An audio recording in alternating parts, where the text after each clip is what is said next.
iminya. Yenza lento lena ikwazi kusebenza nalo. Leli ke ikhanda lelifudu. Lezi zinto lezi kunendlela ezithakwa ngayo makwakhiwa ngelihlobo thize lezinto. Mawubona simo senduku yakho ishona phansi na ababisene nalo. So bayaphinde basetshenziswe ke labo bobabili masofuna ukulapheka kuleso simo leso.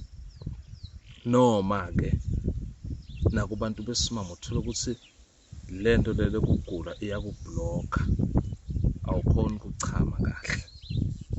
Nayi into ekusuke kudingakala ukuthi uyithole ezolekelela ukuthi wena ube umuntu okhona ukuchama kahle noma ke ngendlela ke lengiyo. Induku kababe ishona phakathi, iphelelwa amandla, iphelelwa umdlandla. Nali ikhambi lakhona linelisiko lakhona-ke ukuze lizokwazi ukusebenza. Awuvesane nje ulithathe nje ulisebenzise bese liyahamba-ke liyokwenza